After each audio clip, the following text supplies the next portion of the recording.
Love your study চ্যানেলে তোমাদের সবাইকে স্বাগতম। আজ আমরা নবম শ্রেণীর দ্বিতীয় পর্যায়ক্রমিক মূল্যায়ন বারাসাত এমজিএম হাই স্কুলের সমাধান নিয়ে চলে এসেছি। দেরি না করে শুরু করা যাক। একের দাগে সঠিক উত্তরটি নির্বাচন করে বাক্যটি সম্পূর্ণ করে লেখো। একটি দানাবিহীন শ্বেত রক্তকণিকার নাম কি? তো একটি দানাবিহীন শ্বেত রক্তকণিকার নাম হবে লিম্ফোসাইট। ক্রেবস চক্র কোষের কোন অংশে ঘটে? তো ক্রেবস চক্র কোষের মাইটোকন্ড্রিয়াতে ঘটে। রসের উৎস্রোত প্রক্রিয়াটিতে সাহায্য করে সবকটি, অর্থাৎ মূলজ চাপ, সমসংযোগ এবং অসমসংযোগ বল, বাষ্পমোচন টান সবকটি হবে। মানবদেহে ইউরিয়া কোথায় উৎপন্ন হয়? তো মানবদেহের ইউরিয়া উৎপন্ন হয় যকৃতে। হাঁপানি রোগের ওষুধ প্রস্তুতিতে ব্যবহৃত উপখাদ্যটির নাম কি?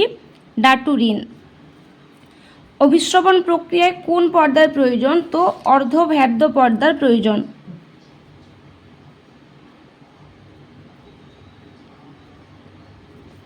সালোকসংশ্লেষের অন্ধকার দশায় কোন উৎসেচক দ্বারা পরিচালিত হয়? তো উৎসেচকটি হচ্ছে রাইবিউলোজ বিসফসফেট কার্বোক্সিলেজ।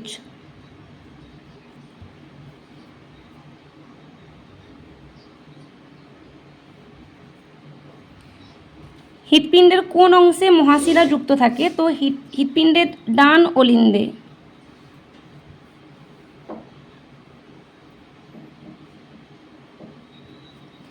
খাদ্যে আয়োডিনের অভাব ঘটলে কি রোগ হয়? গলগণ্ড রোগ হয়।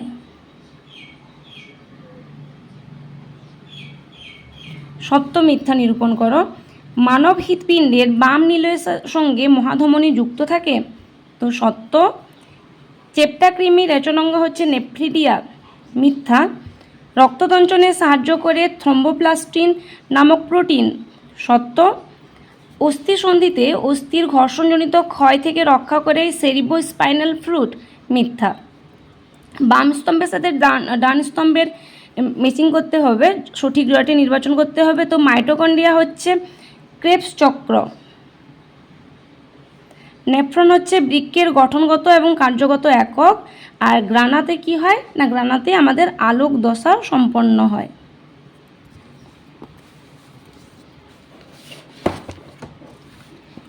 একটি বাক্যে উত্তর দাও।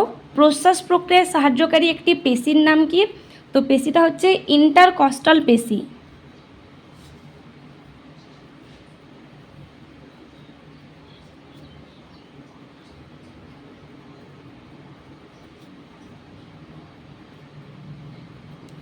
একটি প্রোটিন পরিপাককারী উৎসেচকের নাম লেখো যা অগ্নাশয় রশ্মি থাকে। তো উত্তরটি হবে ট্রিপসিন।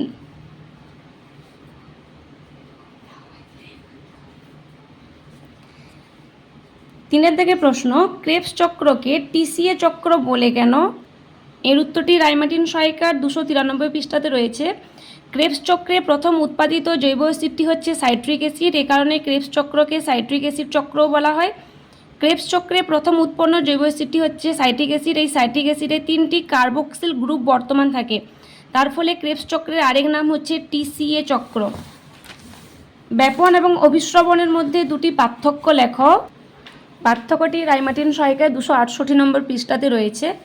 ব্যাপন বিষয় হচ্ছে পর্দার উপস্থিতি। কোনো পর্দার প্রয়োজন হয় না ব্যাপনে। অভিস্রবণে অর্ধব্যাদ্য পর্দার প্রয়োজন হয়। পদার্থের সমস্ত রূপের, অর্থাৎ কঠিন, তরল এবং গ্যাসের মধ্যে ঘটে। অভিস্রবণ কেবলমাত্র দ্রবণের ক্ষেত্রে ঘটে। সংশ্লিষ্ট পদার্থের প্রকৃতি বিভিন্ন ঘনত্বযুক্ত এবং সমধর্মী বা ভিন্নধর্মী হয়।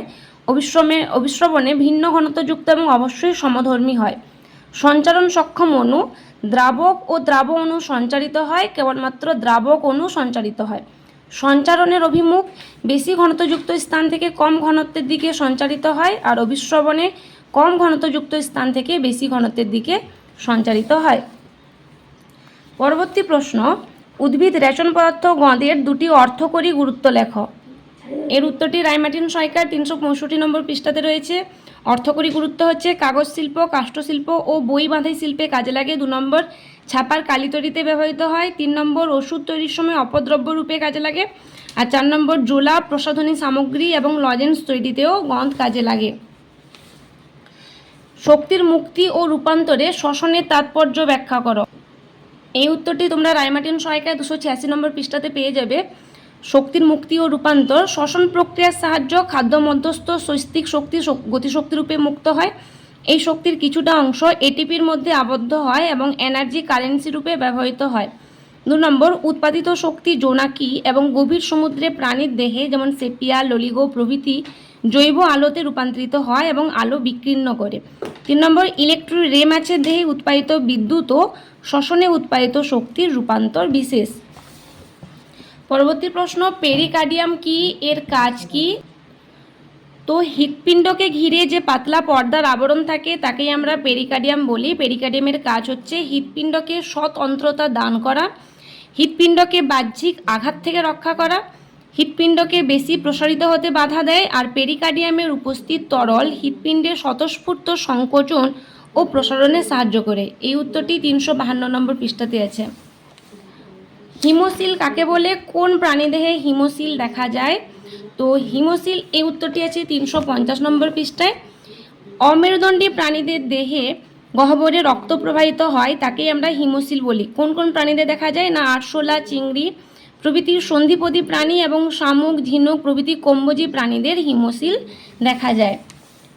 মিথজীবী পুষ্টি বলতে কি বোঝো এবং এর উদাহরণ দাও? তো মিথজীবী পুষ্টি হচ্ছে যে পুষ্টি পদ্ধতিতে দুটি ভিন্ন প্রকারের উদ্ভিদ পরস্পরের সাহচর্যে এবং সহযোগিতায় জীবন ধারণ করে এবং উভয়ই পারস্পরিক নির্ভরশীলতায় পুষ্টি সম্পন্ন করে, তাকেই মিথজীবী পুষ্টি বা সিমবায়োটিক পুষ্টি বলা হয়। এর উদাহরণ হচ্ছে যেমন লাইকেন, শৈবাল এবং ছত্রাকের পারস্পরিক সহযোগিতায় এরা পুষ্টি লাভ করে বেঁচে থাকে। পরবর্তী প্রশ্ন, মানুষের নেফ্রনের চিত্র অঙ্কন করে তার বিভিন্ন অংশগুলি চিহ্নিত করতে বলেছে। এই ছবিটা 384 নম্বর পৃষ্ঠাতে রয়েছে। তো তোমাদের কি কি দেখাতে বলেছে? গ্লোমেরুলাস, বাউমেন্স ক্যাপসুল, সংগ্রাহক নালিকা এবং হ্যান্ডলিল লুপ। এই অংশগুলো তোমরা চিত্র অঙ্কন করে এই অংশগুলোই তোমরা দেখাবে। তারপর বলেছে অথবা প্রশ্ন, মানুষের পৌষ্টিকতন্ত্রের ছবি এঁকে এর বিভিন্ন অংশগুলি চিহ্নিত করতে বলেছে। তো পৌষ্টিকতন্ত্রের ডিওডিনাম দেখাতে বলেছে, তারপর ঘ্রাসনালী, পাকস্থলী আর অগ্নাশয়। ছবিটার এই অংশগুলো তোমরা দেখাবে। পরবর্তী প্রশ্ন, এভি নোটকে রিজার্ভ পেসমেকার বলে কেন? এই উত্তরটি তোমাদের 355 নম্বর পৃষ্ঠা রায়মার্টিন সহায়িকাতে রয়েছে। না এভি নোট মিনিটে 40 থেকে 60 বার হৃদস্পন্দন সৃষ্টি করে এবং এটি হৃদস্পন্দনের সংকোচন প্রসারণকেও নিয়ন্ত্রণ করে। এই কারণে এটি হৃৎপিণ্ডে রিজার্ভ পেসমেকার বা সংরক্ষিত ছন্দ নিয়ামক নামেও পরিচিত। তারপর বলেছে মানব হৃৎপিণ্ডের মধ্য দিয়ে রক্ত সঞ্চালন পদ্ধতিটি সংক্ষেপে বর্ণনা করো। মানবদেহে রক্ত সঞ্চালন পদ্ধতিটি তোমাদের রায়মার্টিন সহায়িকা 339 নম্বর পৃষ্ঠাতে রয়েছে। না মানব হৃৎপিণ্ডের স্বতঃস্ফূর্ত সংকোচন অর্থাৎ সিস্টোল ও স্বতঃস্ফূর্ত প্রসারণ অর্থাৎ ডায়াস্টোলের মাধ্যমে রক্ত সংবাহিত হয় এবং মানব হৃৎপিণ্ডের মধ্য দিয়ে রক্ত সংবহন বিভিন্নভাবে ঘটে। প্রথম হচ্ছে অলিন্দদ্বয়ের ডায়াস্টোল। দেহের বিভিন্ন কলাকোষ থেকে ঊর্ধ্ব মহাশিরা ও নিম্ন মহাশিরা এবং হৃৎপিণ্ডের প্রাচীর থেকে করোনারি সাইনাস অক্সিজেনবিহীন রক্ত ডান অলিন্দে বয়ে নিয়ে আসে। এই সময় ডান অলিন্দের প্রসারণ বা ডায়াস্টোল হয় এবং এই ডায়াস্টোল অবস্থাতে থাকাকালীন ফুসফুস থেকে বিশুদ্ধ রক্ত ফুসফুসীয় শিরা দিয়ে বাম অলিন্দে আসে। অলিন্দদ্বয়ের সিস্টোল। অলিন্দদ্বয় রক্তপূর্ণ হলে এদের সংকোচন হয় অর্থাৎ সিস্টোল হয়। এই সময় দ্বিপত্র ও ত্রিপত্র কপাটিকা খুলে যায়, ফলে ডান অলিন্দ থেকে দূষিত রক্ত ডান নিলয়ে এবং বাম অলিন্দ থেকে বিশুদ্ধ রক্ত বাম নিলয়ে প্রবেশ করে। নিলয়দ্বয়ের ডায়াস্টোল। অলিন্দদ্বয়ের সংকোচনের ফলে রক্ত অলিন্দদ্বয় থেকে বাম নিলয় এবং ডান নিলয়ে প্রবেশ করলে নিলয়দ্বয়ের প্রসারণ অর্থাৎ ডায়াস্টোল শুরু হয়। এই সময় অর্ধচন্দ্রাকৃতি বা সেমি লিউনার কপাটিকা বন্ধ থাকে। 4 নম্বর হচ্ছে নিলয়দ্বয়ের সিস্টোল। রক্তে ভর্তি হয়ে গেলে নিলয় দুটি সংকোচন অর্থাৎ সিস্টোল হয় এবং নিলয় মধ্যস্থ রক্তচাপ বৃদ্ধিতে দ্বিপত্র ও ত্রিপত্র কপাটিকা বন্ধ হয়ে যায় এবং অর্ধচন্দ্রাকৃতি কপাটিকা খুলে যায়, ফলে ডান নিলয় থেকে দূষিত রক্ত ফুসফুসীয় ধমনির মাধ্যমে ফুসফুসে চলে যায় এবং বাম নিলয় থেকে বিশুদ্ধ রক্ত মহাধমনীতে প্রবেশ করে এবং ধমনীতন্ত্রের সাহায্যে সমস্ত শরীরে ছড়িয়ে পড়ে। এইভাবেই হৃৎপিণ্ডে ক্রমাগত সংকোচন এবং প্রসারণের দ্বারা রক্তের সংবহন হয়। মানব রক্তে হিমোলাইসিস ঘটলে কি কি সমস্যা দেখা দিতে পারে? এই উত্তরটি তোমাদের ছায়া সহায়িকায় 309 নম্বর পৃষ্ঠাতে রয়েছে। না হিমোলাইসিস হলে কি কি সমস্যা দেখা দিতে পারে? সঠিকভাবে রক্তের গ্রুপ এ, বি, ও এবং RH গ্রুপ ম্যাচিং না করে ত্রুটিপূর্ণ রক্ত সঞ্চারিত করলে গ্রহীতার দেহের প্রতিরক্ষা ব্যবস্থা গৃহীত রক্তের আরবিসিকে বিনষ্ট করে দেয়, ফলে গ্রহীতার মৃত্যু অবধিও ঘটতে পারে। তাই বিসঙ্গত রক্তের গ্রুপের সঞ্চালনের ফলে হিমোলাইসিস ঘটে। যেমন এ গ্রুপের রক্ত ও গ্রুপ বিশিষ্ট রক্তের ব্যক্তির দেহে সঞ্চালিত করলে এবং এ বি ও বিসঙ্গতির কারণে গ্রহীতার দেহে হিমোলাইসিস ঘটে। সালোকসংশ্লেষে কার্বন ডাইঅক্সাইড এবং সূর্যালোকের ভূমিকা কি? মানুষের রক্ততঞ্চনের পর্যায়গুলি সংক্ষেপে লেখো। তো মানুষের রক্ততঞ্চনের পর্যায়গুলি হচ্ছে, এর উত্তরটি তোমাদের রায়মার্টিন সহায়িকা 337 নম্বর পৃষ্ঠাতে রয়েছে। পর্যায় 1, ক্ষতস্থান থেকে রক্তপাতের সময় ক্ষতিগ্রস্ত কলাকোষ ও রক্তস্থিত অনুচক্রিকা রক্তবাহের ওই ক্ষত অংশের সংস্পর্শে ভেঙে যায় এবং ক্ষতস্থানে থ্রম্বোপ্লাস্টিন নির্গত করে। এই থ্রম্বোপ্লাস্টিন ক্যালসিয়াম আয়নের সহায়তায় প্রথমবিনেজ নামক উৎসেচক গঠন করে। ক্ষতস্থান এবং বিনষ্ট অনুচক্রিকা দিয়ে থ্রম্বোপ্লাস্টিন, ওখান থেকে থ্রম্বোপ্লাস্টিন দিয়ে তোমার ক্যালসিয়াম আয়ন, ওখান থেকে প্রথমবিনেজ। পর্যায় 2, না ক্যালসিয়াম আয়নের উপস্থিতিতে প্রথমবিনেজ হ্যাপারিনের ক্রিয়া বিনষ্ট করে এবং রক্তরস স্থিত প্রথমবিনকে থ্রম্বিনে পরিণত করে। আর 3 নম্বর পর্যায় হচ্ছে সক্রিয় থ্রম্বিন রক্ত রসস্থিত ফাইব্রিনোজেনকে ভিটামিন কে এবং ক্যালসিয়াম আয়নের উপস্থিতিতে ফাইব্রিনে পরিণত করে। ফাইব্রিন তন্তুর পলিমার জালকাকারে বিন্যস্ত হয় এবং রক্তস্থিত লোহিত রক্তকণিকা ও শ্বেত রক্তকণিকা ফাইব্রিন জালে আবদ্ধ হয়। এর ফলে ক্ষতস্থানে রক্ত অর্ধকঠিন জেলির মতো থকথকে পদার্থে পরিণত হয়ে রক্ততঞ্চন ঘটে। তো ফটোলাইসিস কি? না, ফটোলাইসিস হচ্ছে ইলেকট্রনের ঘাটতি পূরণ করার জন্য সক্রিয় ক্লোরোফিল কোষস্থ জলকে হাইড্রোজেন এবং হাইড্রোক্সিল আয়নে বিশ্লিষ্ট করে। সূর্যালোকের উপস্থিতিতে জলের এইরূপ বিশ্লিষ্ট হওয়াকেই জলের আলোক বিশ্লেষণ বা ফটোলাইসিস বলে। তারপর সালোকসংশ্লেষে কার্বন ডাইঅক্সাইড এবং সূর্যালোকের ভূমিকা কি? না, এটাও তোমাদের টেক্সট বইয়ে 54 নম্বর পৃষ্ঠাতে রয়েছে। সালোকসংশ্লেষে কার্বন ডাইঅক্সাইডের ভূমিকা। কার্বন ডাইঅক্সাইড সালোকসংশ্লেষের একটি প্রধান কাঁচামাল হিসেবে ব্যবহৃত হয়। সালোকসংশ্লেষে উৎপন্ন গ্লুকোজ কার্বন ও অক্সিজেনের পরিবেশের কার্বন ডাইঅক্সাইড থেকে গৃহীত হয় এবং অঙ্গার আত্তীকরণ ঘটায়। সুতরাং কার্বন ডাইঅক্সাইড ব্যতি রেখে সালোকসংশ্লেষ সম্ভব নয়। আর সূর্যালোকের ভূমিকা হচ্ছে ক্লোরোফিল কণাকে সক্রিয় করা এবং সালোকসংশ্লেষ প্রক্রিয়ায় প্রয়োজনীয় শক্তি প্রদান করা। 2 নম্বর কি? না, সৌরশক্তি রাসায়নিক শক্তিতে রূপান্তরিত হয়ে এটিপি অণুর মধ্যে আবদ্ধ হয়। 3 নম্বর, রাসায়নিক শক্তি সালোকসংশ্লেষ প্রক্রিয়ায় শক্তির যোগান দেয় এবং শর্করা জাতীয় খাদ্যের মধ্যে স্থৈতিক শক্তিরূপে বর্তমান থাকে। সৌরশক্তি কোষস্থ এডিপিকে উচ্চ শক্তিসম্পন্ন এটিপিতে পরিণত হতে সাহায্য করে।